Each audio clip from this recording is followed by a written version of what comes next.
వికారాబాద్ పట్టణంలోని శివరాం నగర్ కాలనీలో శుక్రవారం పండుగ సాయన్న జయంతి వేడుకలు ఘనంగా జరిగాయి. ముదిరాజ్ సంఘం ఆధ్వర్యంలో నిర్వహించిన ఈ కార్యక్రమంలో పండుగ సాయన్న చిత్రపటానికి పూలమాలలు వేసి నివాళులర్పించారు. ఈ సందర్భంగా సంఘం నాయకులు మాట్లాడుతూ పండుగ సాయన్న చరిత్రను పాఠ్యపుస్తకాల్లో చేర్చాలని, భవిష్యత్ తరాలకు ఆయన స్ఫూర్తిని అందించాలని కోరారు. అంతేకాకుండా పండుగ సాయన్న జయంతి ఉత్సవాలను రాష్ట్ర ప్రభుత్వం అధికారికంగా నిర్వహించాలని డిమాండ్ చేశారు.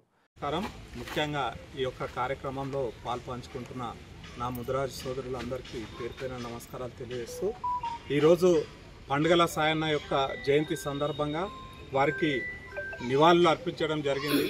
ఎందుకంటే పండుగల సాయన్న అంటే మనం గ్రామాలలో పాటల రూపంలో ఆయన యొక్క చరిత్రను వింటున్నాం.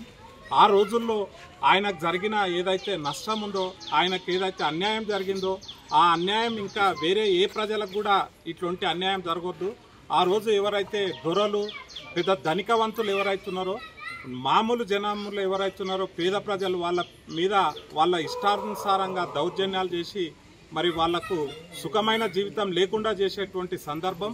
ఆ సందర్భంలో పండుగల సాయన్న గారు ముందుకొచ్చి ఎవరైతే ఈ సమాజంలో చిన్నవారిపైన దండనలు చేస్తున్నారో అటువంటి వారిపైనే యుద్ధం చేసి వాళ్ళ దగ్గర ఉన్న సంపదను దోచి పేద ప్రజలకు పెట్టేవాడు. అందుకే పేద ప్రజలందరికీ ఈరోజు పండుగల సాయన్న అంటే ఒక దేవునిలాగా గుర్తొస్తాడు. మరి ఆయనను కక్ష కట్టి మరి కొన్ని రోజుల పాటు మా సీనాన్న చెప్పినట్టు కక్ష కట్టి ఆయన మీద ఒక చట్టాలు తెచ్చి ఆయనను చంపి అంటే జైలుకు ఉండబోయి చంపినారు. మరి ఇటువంటి మా ముదిరాజు బిడ్డ అయినటువంటి పండుగల సాయన్న నిజంగా ఈ సమాజం కోసం, పేదవారి కోసం ఎంతో సేవ చేసినారు. ఆయన యొక్క సేవలను మనందరం గుర్తించడమే కాదు, ప్రభుత్వాలు కూడా గుర్తించాలి. మరి ఇలాంటి గొప్ప వ్యక్తి యొక్క జయంతి కానీ వర్ధంతి కానీ ప్రభుత్వాలు గుర్తించి అధికారికంగా చేస్తే మరి ముదిరాజ్ జాతి కూడా ఒక గొప్ప నాయకుడు ఉన్నాడనేది అందరికీ తెలుస్తుంది. కాబట్టి దీన్ని మున్ముందు ప్రభుత్వాలు అధికారికంగా ఈ కార్యక్రమాన్ని చేపట్టాలని సందర్భంగా నేను కోరుకుంటున్నాను. వికారాబాద్ పట్టణ కేంద్రంలోని స్థానిక వివేకవాణి పాఠశాలలో తెలంగాణ స్వాతంత్ర యోధుడు, నాటి తెలంగాణ దొరలకు వ్యతిరేకంగా, నిజాంలకు వ్యతిరేకంగా పోరాడి నిమ్న వర్గాల కోసం, బలహీన వర్గాల కోసం ప్రాణత్యాగం చేసినటువంటి పండుగ సాయన్న గారి జయంతి సందర్భంగా నేటి కార్యక్రమానికి ఇచ్చేసినటువంటి ముద్రాజ్ సోదరులకు ప్రతి ఒక్కరికి నమస్కారం చేసుకుంటూ, ఈరోజు పండుగ సాయన్న గారి ఏదైతే మహబూబ్నగర్ జిల్లా, ఉమ్మడి మహబూబ్నగర్ జిల్లాలోని నవపేట్ మండలంలోని రామపురం గ్రామంలో ఆయన జన్మించడం జరిగింది. వాస్తవానికి సీనన్న చెప్పినట్టుగా అతి సాధారణ చిన్న కుటుంబంలో పుట్టినటువంటి పండుగ సాయన్న గారు కుటుంబ సమేతంగా ఉమ్మడి కుటుంబంలో వండుకుంటూ వ్యవసాయం చేసుకునేటటువంటి కుటుంబ నేపథ్యం వాళ్ళది. వారి యొక్క కుటుంబ సమస్యతోనే నాటి దేశముఖులపైన, నిజాం దొరలపైన, రజాకాలపైన పెద్ద ఎత్తున ఒక యుద్ధం ప్రారంభించడం జరిగింది.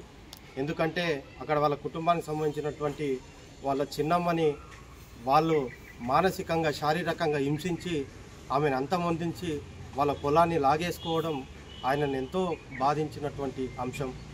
ఆ అంశాన్ని ఆధారంగా తాను ఏదైతే అనుకున్నాడో, ఈరోజు తెలంగాణ ప్రాంతంలో దేశముఖులది, దొరలది ఈ యొక్క అహంకార ధోరణికి వ్యతిరేకంగా పోరాటం చేయాలని చెప్పేసి తన మిత్ర బృందంతో ఒక అటవీ ప్రాంతాన్ని ఎంచుకొని అక్కడ స్థానికంగా కొన్ని కార్యక్రమాలు చేసుకొని పెద్ద ఎత్తున నిజాం పైన, అదేవిధంగా దేశముఖుల పైన యుద్ధం చేసి వాళ్ళ దగ్గర ఉన్నటువంటి సంపదను కొట్టి లేనటువంటి వాళ్ళకు, బలహీన వర్గాలకు, గిరిజనులకు, అక్కడ ఉన్నటువంటి దళితులకు పంచిపెట్టినటువంటి చరిత్ర గౌరవ పండుగ సాయన్న గారిది. అందుకే ఆయనని ఈ రోజుకి తెలంగాణ బంధువుగాను, రాబిన్ హుడ్గాను ఈరోజు అభివర్ణించడం జరుగుతూ ఉంది. కాబట్టి ప్రతి ఒక్కరూ ఈరోజు తెలంగాణలో ఈరోజు పెద్ద ఎత్తున బీసీ డిక్లరేషన్ అనే అంశం పెద్ద ఎత్తున రాష్ట్ర ప్రభుత్వం రావడం జరిగింది. దేశానికి స్వాతంత్రం వచ్చినప్పటి నుంచి ఆ అంశం ఇప్పటివరకు రాలేదు. ఈరోజు బీసీలందరూ ఏకతాటిపైకి వచ్చి రాజ్యాధికారం కోసం ఏదైతే ప్రభుత్వం కృషి చేస్తుందో, పార్టీలకు అతీతంగా ప్రభుత్వానికి అండదండగా ఉండి రిజర్వేషన్ సాధించుకొని నాటి పండుగ సాయన్న ఆశయ సాధనకు నేటి తరంలో కూడా రాజకీయంగా, ఆర్థికంగా, ప్రభుత్వ పరంగా, ఉద్యోగ పరంగా అన్ని రంగాలలో బలహీన వర్గాలకు, బీసీలకు పెద్దపీట రావాల్సిందిగా అందరూ కృషి చేయాలని కోరుతూ ఇటు కార్యక్రమానికి విచ్చేసిన ప్రతి ఒక్కరికి నమస్కరిస్తూ తెలియజేస్తూ ముగిస్తా ఉన్నాం. మన ప్రాంతానికి చెందినటువంటి పండుగల సాయన్న ముదిరాజు గారి యొక్క చరిత్ర, దాని గురించి ఈరోజు జయంతి కార్యక్రమాన్ని వికారాబాద్లో ఘనంగా నిర్వహించడం జరిగింది. వారు చేసినటువంటి సేవలు గతంలో 150 సంవత్సరాల కింద పెత్తందారులకు వ్యతిరేకంగా ఊళ్ళో జరుగుతున్నటువంటి గరీబులపైన జరుగుతున్నటువంటి అన్యాయ అక్రమాలను, భూమి కబ్జాలు పెట్టడము, అటువంటి కార్యక్రమాలకు వ్యతిరేకంగా ఆయన ఒక సైన్యాన్ని ఏర్పాటు చేసుకొని ఆయన నిజాం ప్రభుత్వానికి వ్యతిరేకంగా, మరి పెత్తందారులకు వ్యతిరేకంగా పెద్ద ఉద్యమ రూపకంగా ఒక సైన్యాన్ని వ్యతిరేకంగా ఇక్కడక్కడ ఎదురించి వారు గరీబులకు సేవ చేస్తూ పండుగల సాయన్న అనే పేరు, అది ఏ గ్రామానికి వస్తే ఆ గ్రామంలో ధనికుల దగ్గర ఉన్నటువంటి గోదాములు ఖాళీ చేసి గరీబులకు పంచి ఇచ్చుటనే ఆయన పేరు పండగ చేసుకునేవారు. ఏ ఊళ్ళకి వస్తే పండుగల సాయం వస్తే ఆ గరీబులంతా పండుగ చేసుకునేవారు. ఆ కాలంలో పండుగలు పబ్బాలు అనేవి గరీబులకు లేవు. ఉన్న కుటుంబాలకే, ఉన్న ధనవంతులే పండుగలు చేసుకునేవారు. అయితే ఆ ఒక్క పూట కూడు తినే పరిస్థితులు లేనటువంటి సమయం లోపల ఆయన ఈ విధంగా వంచడానికి పండుగల సాయం అనేటువంటి పేరు వచ్చింది. ఆయన ఎన్నో గరీబులకు పెళ్ళిళ్ళు, ఇక్కడ ప్రాంతంలో కూడా వారికి బంధువులు ఉన్నారు. ఆయన నివాసము ఇక్కడ మన నవాపేట మండలం, మహబూబ్నగర్ జిల్లా నవాపేట మండలం రామాపూర్ గ్రామంలో జన్మించిండు. పెరిగింది పిరుకోని కూడా అక్కడ పెరిగి ఆయన కుటుంబాన్ని వారు చేస్తున్నటువంటి చిన్న వ్యవసాయం చేసుకుంటూ ఉంటే వాళ్ళ కుటుంబాన్ని హింసిస్తూ వారి చిన్నమ్మను మానసికంగా, శారీరకంగా వేధించిన సందర్భం లోపల ఆయన తెగించి ఒక ఉద్యమ రూపకంగా చేరి నిజాం నవాబులకు వ్యతిరేకంగా చేసి గరీబులకు చేస్తున్న సమయం లోపల అక్రమంగా ఆయనను అరెస్ట్ చేస్తున్నట్టు అక్కడ గద్వాల దొరసాని అయినటువంటి అక్కడ వాళ్ళ ఆధీనంలో ఉన్నటువంటి మహబూబ్నగర్ జిల్లాలో, పాలమూరు జిల్లా లోపల అందరూ మంచి పనులు చేస్తున్నారని చెప్పి ఊళ్ళు కదిలి ఆమె దగ్గర పోయి లొల్లిపెట్టిరు. ఇక్కడ గద్వాల దొరసాని దగ్గర లొల్లిపెట్టినప్పుడు ఆయన ఇడిచిపెట్టాలి, ప్రజల లోపల మంచి లొల్లి అవుతుంది, ప్రజలు ఇడిచిపెట్టాలి అనే ఉద్దేశంతో నిజాం దగ్గరికి పోయి ఆయన ఒక అంటే ఒక స్టే ఆర్డర్ విధించిండు.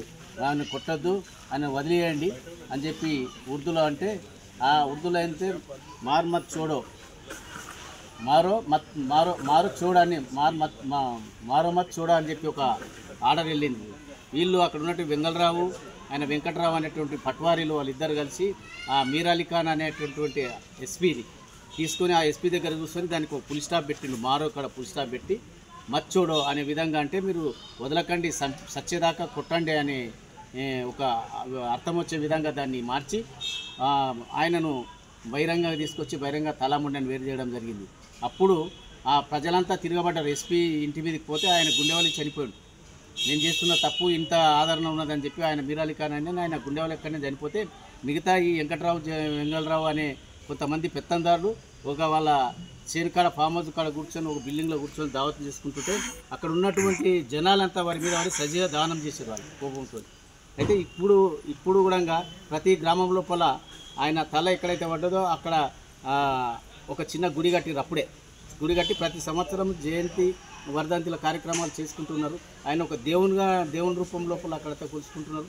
ఇది తెలంగాణ అంతా కూడా వ్యాపించి దాని యొక్క చరిత్ర ఎవరైతే వీళ్ళు సంచార జాతుల వారు ఉన్నారో డక్కలోళ్ళు అనే వాళ్ళ దగ్గర ఉన్నటువంటి సాహిత్యం ఈయన యొక్క చరిత్ర ఉన్నది. దాన్ని దృష్టిలో తీసుకొని ఈరోజు మొత్తం యావత్ తెలంగాణ, ఉమ్మడి ఆంధ్రప్రదేశ్కు ఇది యొక్క చరిత్ర తెలిసి ఈరోజు ఆయన చేసినటువంటి కార్యక్రమం తెలుస్తున్నాను. కాబట్టి ఇంత చేసినందుకు వారి యొక్క వర్ధంతి కార్యక్రమాలు వికారాబాద్లో చేస్తాము.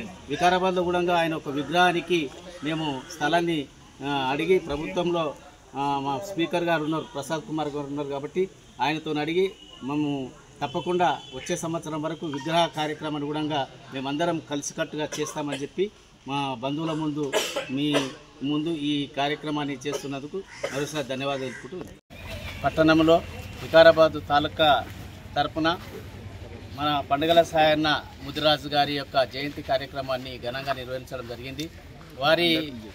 వారు చేసినటువంటి 150 సంవత్సరాల కింద మెరుగోనిపల్లె రామాపూర్ అనే గ్రామం లోపల వారు ముదిరాజు కులంలో పుట్టి తల్లి సాయమ్మ, తండ్రి అంతయ్య, వాళ్ళ తమ్ముడు, వాళ్ళ ఫ్యామిలీ మంచిగా బతుకుతున్నటువంటి టైం లోపల మంచిగా ఒక బావి కొట్టుకొని వ్యవసాయం చేసుకుంటూ చిన్న కుటుంబం బతుకుతున్నారు ఆ టైంలో 150 సంవత్సరాల నిజాం పాలన లోపల. అప్పుడు ఆ రోజు కొంతమంది అక్కడ ఉన్నటువంటి పెత్తందారులు వారు మంచిగా బతుకుతున్నారని చెప్పి పూర్వజాక ఆ రోజులో అరాచకాలు సృష్టించున్నటువంటి పెద్ద మనుషులు వారి భూమి బాయి కొట్టుకుంటే నీళ్ళు పడితే వాళ్ళ భూమిని గుంజుకొని వారి నానా ఇబ్బందులు పెట్టి వాళ్ళ చిన్నమ్మ అయినటువంటి ఆమె పండుగల సాయన చిన్నమ్మను బలవంతం చేసి చెడిపిన సందర్భాలు ఆ రోజులో. అయితే ఆయన ఆ దాన్ని దృష్టిలో పెట్టుకొని ఇంత అన్యాయం గరీబులకు జరుగుతున్నది, అడ్డు అదుపు లేకుండా పోయింది ఇక్కడ పెత్తందారుల దాని ఉద్దేశంతో ఒక 2-3 సంవత్సరాలు ఆయన కొంతమంది సైనికులను అందరినీ అన్ని కులాలకు వెళ్ళి బడుగు బలహీన వర్గాలలో ఎస్టీలకి వెళ్ళి కొంతమందిని సైన్యం లేక చేకూర్చుకొని పెత్తందారుల పైన పోరాటం చేసిండు ఆ కాలం లోపల. ఎందుకంటే ఎక్కడెక్కడ అన్యాయం జరిగితే అక్కడక్కడ ఉండి ఇప్పుడు ఆ రోజు పాడేవల బండి అంటే తిరుమలపూర్ అని పుల్కచెర పక్కకు ఉంది, ఆయన యొక్క స్థావరం అక్కడ పుల్కచెర పక్కన తిరుమలపూర్ అంటే ఇప్పుడు పెద్ద బండ పాడేవల బండ అని ఉంది అక్కడ. అంటే పాండవులు కూడా నివసించినటువంటి స్థలం అజ్ఞాతవాసం పోయినప్పుడు ఉన్నది అక్కడ ఆయన యొక్క స్థావరం ఉండి ఆ నుంచి అనుకున్నాడంటే వాళ్ళ సైన్యం వికారాబాద్ దాకా వచ్చేదట. పెద్దలు చెప్పేది అప్పుడు మేము చిన్నగా ఉన్నాము, ఇప్పుడు చిన్నగా ఉన్నప్పుడు పెద్ద మనసు అప్పుడు పెద్ద మనసు చెప్పేది పండుగల సాయాన్ని వస్తే పెద్దోళ్ళు ఏమన్నట, అరే